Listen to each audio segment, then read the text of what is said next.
রক্তের সম্পর্ক যদি সবে হতো তাহলে ডাস্টবিনে কোনো সন্তান পেয়ে যেত। রক্তের সম্পর্ক যদি সবে হতো তাহলে বাবা মাকে আশ্রমে দিতে হলো।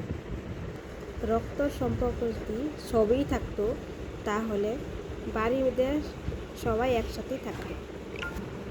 কথায় আছে না, নিজের থেকে পর ভালো, পরের থেকে জঙ্গল ভালো। তো সেটাই হয়েছে বর্তমানে। এখন স্বার্থ, লোভ, সম্পত্তি, মানুষের এই স্বার্থটা সম্পত্তির জন্য, লোভের জন্য, এই লোভটার জন্য আমাদের সম্পত্তিটা নষ্ট হয়ে যাচ্ছে। ছোটোবেলা যেই দুই ভাইয়েরা একটা আইসক্রিম দুইজনে চেটে চেটে খেত, সেই ভাইগুলো বড় হওয়ার পর আলাদা হয়ে গেল।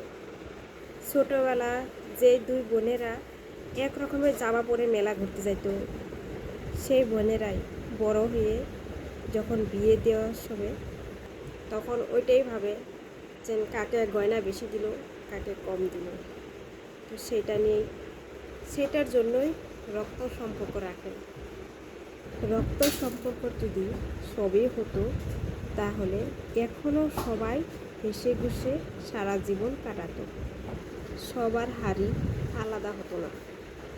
খুব কম মানুষই আছে যারা রক্ত সম্পর্ক বজায় রাখার জন্য টিকিয়ে রাখা হয়েছে। বুঝতে পেরেছো? যারা রক্ত সম্পর্কের মানুষে যদি কিছু কথা বলে তাহলে সেই কথাটা কিন্তু গায়ে লাগে। অপর দিকে যদি সেই কথাটা যদি অন্য মানুষে কয় তাহলে সেই কথাটা গায়ে লাগে না।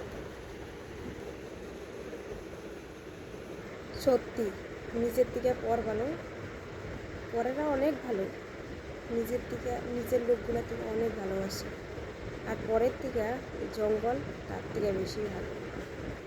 নিজের লোকেরা না বেশি বাস দেয়। তার জন্য বলছি, ভালো থাকতে চাও, একা থাকো।